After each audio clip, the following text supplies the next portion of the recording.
Be ready, start. My dear brothers and sisters, today the country is giving a new dimension to digital governance. The e-rupee voucher is going to play an important role in making digital transactions and DBT more effective in the country. It will ensure targeted, transparent, and leakage free delivery to everybody. E-rupee signifies how 21st century India is moving ahead with the help of modern technology and connecting technology with people's lives. I am happy that this beginning is happening at a time when the country is celebrating Amrit Mahotsav on 75 years of independence.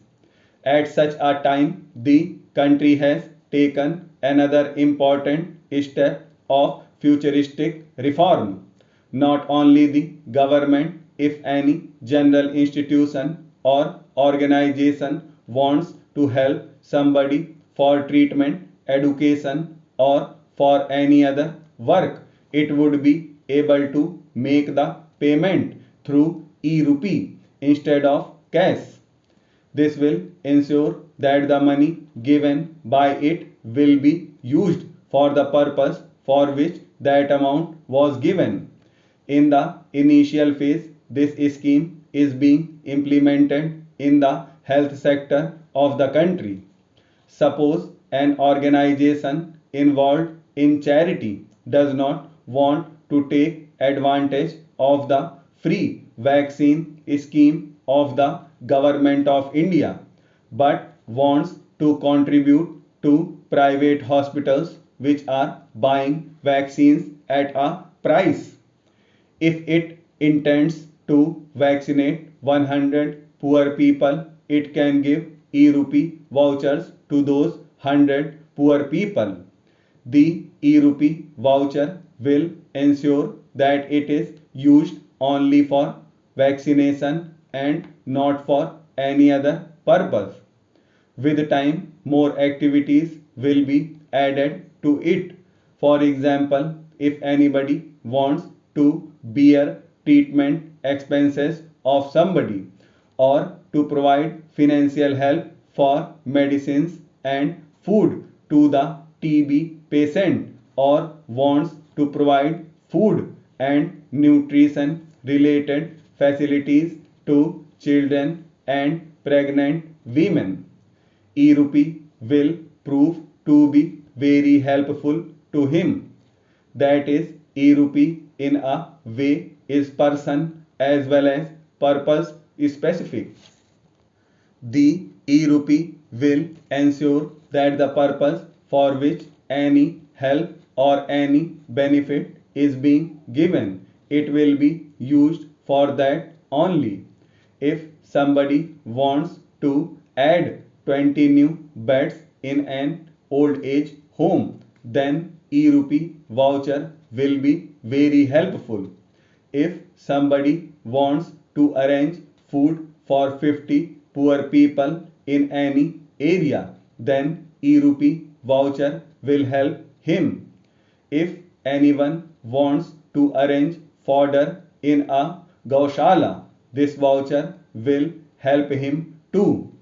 Now, if we look at it from the national perspective, if the government sends money for books, then it will ensure that only books are brought. If money is sent for uniforms, then only uniforms should be purchased. If help is given for subsidized fertilizers, then it should be used only for buying fertilizer. Only nutritious food can be purchased for pregnant women from the given cash. That voucher will ensure the money is spent on a particular purpose. Earlier, some people used to say that technology is only for the rich and therefore what is the use of technology for a poor country like India? When our government talked about making technology a mission, many politicians and some particular categories of experts used to question it. But today the country has rejected the thinking of those people and has also proved them wrong. Today, the approach of the country is different. It is new. Today, we are looking at technology as a tool to help the poor and their progress. Today, the world is watching how technology is ushering in transparency and honesty in India, how technology is creating new opportunities, making them accessible to the poor, and how technology is reducing the dependence of the common man on government and red tape. You look at today's unique product. We have reached here because the country has worked hard for years to open Jan Dhan accounts, link them with Aadhaar and mobile phones. When JAM was launched, not many people were able to understand its importance, but we realized its importance during lockdowns. When the developed countries of the world were worried about how to help their poor in lockdowns, India had a comprehensive system ready. While other countries were opening post offices and banks, India was sending financial help directly to the bank accounts of women. So far, about 17.5 lakh crore rupees have been sent directly to the accounts of the beneficiaries through direct benefit transfer in India. Today, the central government is providing benefits of more than 300 schemes to the people through DBT. About 90 crore countrymen are getting benefits in some form or the other due to this, be it ration, LPG, gas, treatment, scholarship, pension, wages, help to build a house.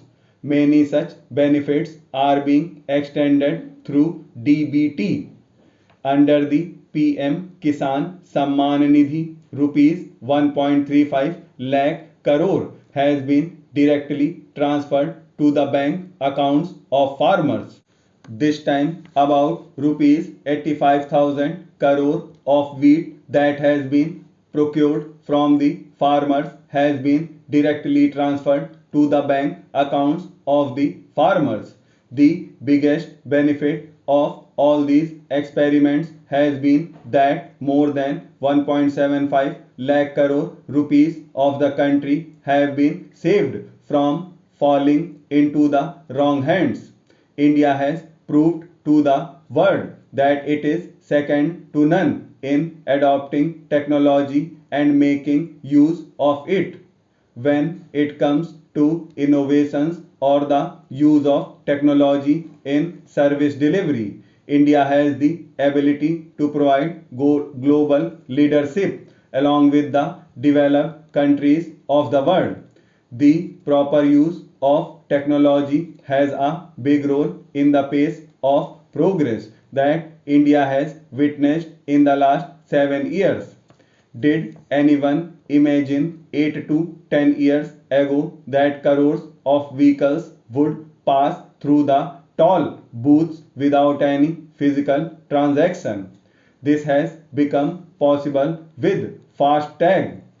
Did anyone imagine 8 to 10 years ago that a person involved in handicrafts in a remote village would be able to sell his products directly to any government office in Delhi?